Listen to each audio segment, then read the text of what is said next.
Maayong adlaw sa inyo mga kasyat puno. Maayong adlaw sa tanan diya mga kasyat puno nag-repair mi karon og electric motor, gear type mga kasyat puno. Kini nga motor is gikan ni sa amo ang makina kay nadaot daw saba kayo ga-vibrate mga kasyat puno no. Karon is among reparon mga kasyat puno. Amo ni siyang reparon. Tanggalo na mo ang iyahang gearbox. Among isiparit ang among gearbox ug ang iyahang motor. Kay inspeksyon no na mo ang iyahang gearbox. Tanan mga bearings among tanawon kung naabay na daot nga bearings mga kasyat puno. Gitanggal na mo ang iyahang mga bolt with nut mga kasyat puno among gitanggal, among gipanghugkaan kay para matanggal ang iyahang gearbox sa sulod mga kasyat puno. Kay nadaot ni siya sa amo ang makina. Among makina is saba na kayo, ga-vibration dadto. Mao ni siya ang amuang tanggalon mga kasyat puno. Kini siya mga kasyat puno no, nakita naman ninyo kaganina ang specification sa motor. I-repeat lang nako no, kini nga motor, electric motor, gear type ni siya mga kasyat puno na once galing nga gear type, nasa speed reducer, bali mechanical nga speed reducer mga kasyat puno. Kini nga motor is ang iyang ratio ani is 1:11 sa iyang nameplate dayon 440 volts mga kasyat puno. Dayon 0.75 kilowatts. So atong i-convert sa horsepower is 1 horsepower mga kasyat puno no. Nasipyat ko atong kuan mga kasyat puno 1 horsepower mga kasyat puno. 0.75 horsepower kilowatt, equivalent is 1 HP mga kasyat puno. Ang pag-convert sa kilowatt to HP mga kasyat puno is in 1 HP daw is 746 watts mga kasyat puno.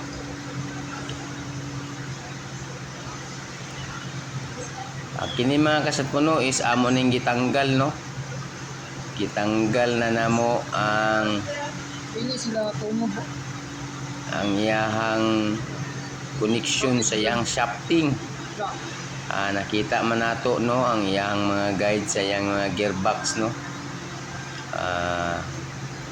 I-repeat na ko mga kasyat puno no ang katong pagkuha sa kilowatt ay pagkuha sa HP horsepower sa kilowatt mga kasyat puno no. I-divide lang nimo sa in 1 HP is 746. I-divide nimo sa kilowatt mga kasyat puno. Mao na siya ang HP kasyat puno. Karon is amo nang ipantanggal ang amo ang kini siyang kining stick ang yang connection sa gearbox no, amo nang gitanggal kay amo ang hinluan, amo ang servisingan mga kasyat puno.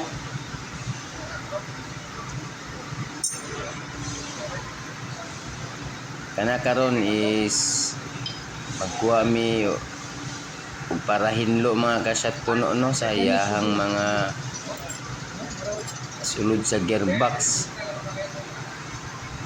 kay ga-uwil o gagrasa dagan kay hugaw mga kasyat puno. Kini karon mga kasyat puno is tanggalo na mo niyang pulley karon kay para ma-check na para matanggal na mo ang shafting sa iyang gearbox mga kasyat puno no. Karon is ipangwa na mo ang iyang stick bearing mga kasyat puno. Ito, bearing to guys. Una siyang stick bearing mga kasyat puno. Bearing. Stick bearing. Ito guys. Itanggal na mo no kay para mahinduan. Una siya mga kasyat puno. Stick bearing inside the gearbox mga kasyat puno. Okay mga kasyat puno, watch and learn lang kung saon pag dismantle or pag check up sa ato ang electric motor gear type mga kasyat puno. Amo siyang gigamitan sa amo ang tools nga mga kasyat puno, hydraulic puller mga kasyat puno no. Gigamitan namo kay gahi kay tanggalon ang iyahang pulley sa iyang shafting mga kasyat puno. Karon amo nang giasimbol ang 3 legs among gamiton mga kasyat puno no. Pwede riya po na imong 2 legs pero karon is 3 legs among gamiton kay para pantay ang pagtanggal sa iyang pulley sa shafting mga kasyat puno. Namang kakawiyap ito. Katong mga baguhan no para dili mo masipyat, watch and learn lang mga kasyat puno. Para ba kanang Karon na symbol na namo ang 3 legs o amo nang gi plaster sa iyahang shafting din na may extension sa amo ang hydraulic puller na among gitungod sa iyang shafting para matanggal ang iyahang pulley. Amo ang gikuan karon mga kasyat puno no, gibumba gikuan na namo, gipump na namo. Okay. Natanggapit na ginatanggal din magkuha mig extension bolt kay ang amuahang extension sa kuan dili man masigo sa iyahang shafting nga side, pulley to shafting di man masigo, amo nang gikuanan og bolt. Extension na mo og bolt mga kasyat puno kay katong bolt mosulod man to sa iyang pulley ulahos. Kay karon mga kasyat puno no, watch and learn lang para si tagam nang hinlo sa mga among tinanggal. Okay, tanawa mga kasyat puno. Tanawa mga kasyat puno no, gigamitan na mo siya og bolt kay kini ang shafting dili man maikuan. Pareha man silang sukod mo nang magkuha mi og gamay para mosulod sa iyang pulley to shafting. Okay, natanggal na gid mga kasyat puno sa wakas. Natanggal ra gyud ang pulley mga kasyat puno no, with pulya na sa akon mga kasyat puno no.